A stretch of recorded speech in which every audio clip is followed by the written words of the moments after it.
Hello everybody! The following presentation is a brief summary and analysis and an introduction to the characters mentioned in Act 1, Scene 2 of William Shakespeare's play Hamlet. Let us take a look at who speaks or who is mentioned in Act 1, Scene 2 of Hamlet. The first character introduced to us in Act 1, Scene 2 of Hamlet is King Claudius. King Claudius is Hamlet's uncle. He is also the new husband to Queen Gertrude, and she is Hamlet's mother. In other words, Hamlet's uncle has recently married his mother. Claudius is an individual who is hungry for power. He murders his brother, King Hamlet, who is Hamlet's father, so that he can take over the throne of Denmark.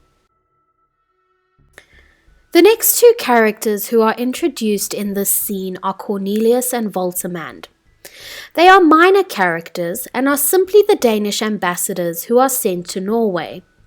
They are sent back to Norway by King Claudius to prevent a war between Denmark and Norway. Laertes is also introduced in this scene of the play Hamlet. Laertes is the son of Polonius, the advisor of King Claudius. In this scene, Laertes asks permission to return to France. The next character we are introduced to in this scene is Polonius. Polonius is King Claudius's advisor. He is father to Laertes and Ophelia. Characteristics to keep in mind about Polonius is that he is always eavesdropping, spying, scheming, and meddling in affairs. Lastly, Queen Gertrude is introduced to us in this scene. She is Hamlet's mother. After her husband, King Hamlet, dies, she marries his brother Claudius. In other words, her brother-in-law has become her husband. The next few slides will briefly cover a summary and short analysis of Act 1, Scene 2 of Hamlet. The morning after the ghost was witnessed by Horatio and the guardsmen, King Claudius holds court, which simply means that everyone of importance surrounds Claudius and is attentively listening to what he has to say. In his speech to everyone, he uses flowery or elaborate language to make his recent marriage sound absolutely normal. Claudius tries to justify his and Gertrude's recent marriage by stating that it is possible to balance woe, the sorrow regarding King Hamlet's death, and joy, the happiness in the celebration of a new marriage. If we consider an analysis of this, we could infer that Claudius uses language as a means to cover actions that are immoral. And he uses this flowery language to create a facade or an appearance of decency. The theme that is evident in this instance in the play is the theme of appearance versus reality. Claudius then announces that he has received a message from Fortinbras, the Prince of Norway, demanding that Denmark give up the lands King Hamlet won from King Fortinbras. Claudius sends Cornelius and Voltimand, Denmark's representatives to Norway, with a message to Fortinbras's elderly uncle, the new king of Norway. Claudius then turns to Laertes, the son of Claudius's advisor Polonius. Laertes asks permission to be allowed to return to his studies in France because he had only returned to Denmark out of respect for Claudius's coronation.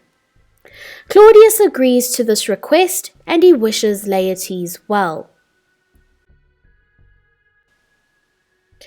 Claudius then turns his attention to Hamlet and he asks Hamlet why Hamlet is still dressed in his mourning clothes. Gertrude, Hamlet's mother, also wonders why Hamlet seems or appears so upset.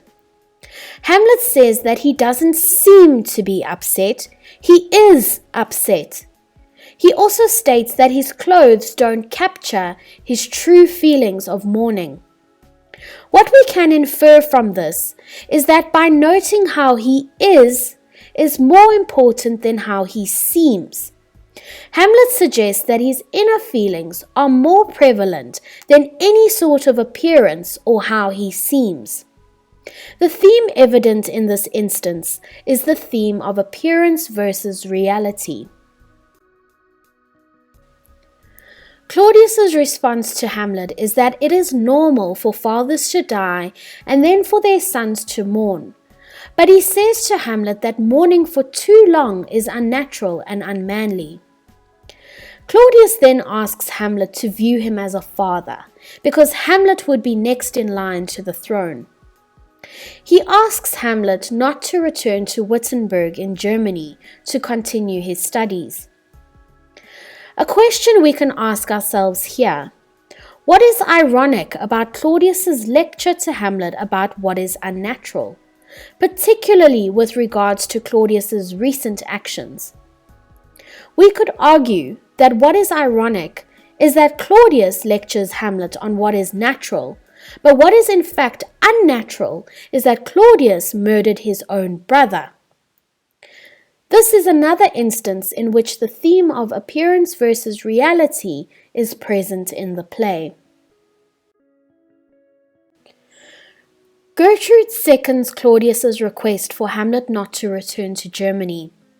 Hamlet only agrees because Gertrude has made the request, and he promises to obey her.